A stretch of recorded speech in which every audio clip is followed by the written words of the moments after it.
يا مساء الفل.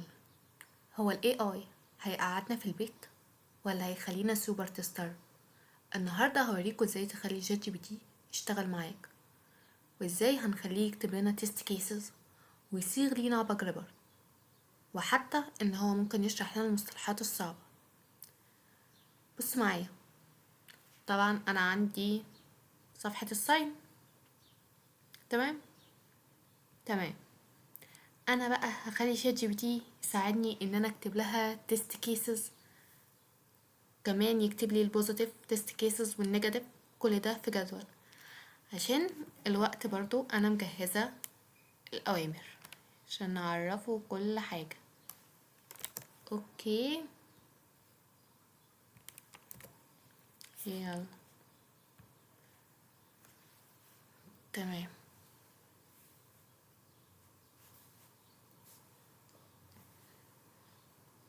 كل حاجة واضحة وتمام.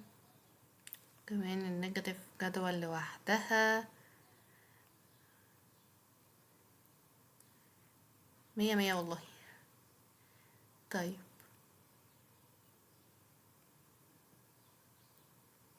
كل حاجة.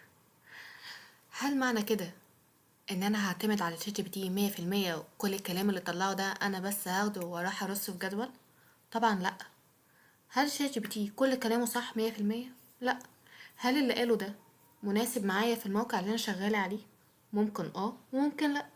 فاحنا مش بناخد كل حاجة، بس مجرد مساعدة. انا زي لو فاكرين اول فيديو اتكلمت فيه وقلت انت ممكن يخطر على بالك 6 تيست كيس 7، لكن هنا ما شاء الله معدي 19 و20. فاهمين الفكرة؟ مجرد مساعدة. نجربه كمان في البج.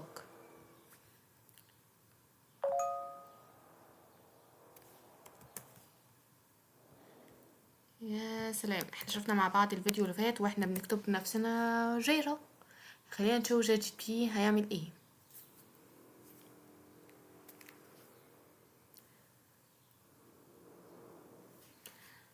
يا سلام.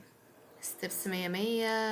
الاكسبكتد السيفيرتي، وكمان موضح لنا ليه، والبيورتي والانفيرومنت كله تمام. طبعا لو احنا عايزين كله انجليش عشان جيرة، فانا بقول بس خلي الكلام يبقى انجليش. تمام. ممكن كمان ان هو اكنه مدرس خصوصي. انت لو بتذاكر وقابلك حاجة انت مش فاهمها، هيشرحها لك بالتفصيل الممل. كله هيكون تحت السيطرة. بدل ما تتوه كتير وتسأل، شات جي بي تي سهل الدنيا علينا. حلو. خلينا متفقين، هو مجرد مساعدة لينا، انا مش هعتمد عليه 100%، ومش كل حاجة بيطلعها بتكون مناسبة معايا. وبس كده، استنونا الفيديو الجاي هنبدأ في الاوتوميشن.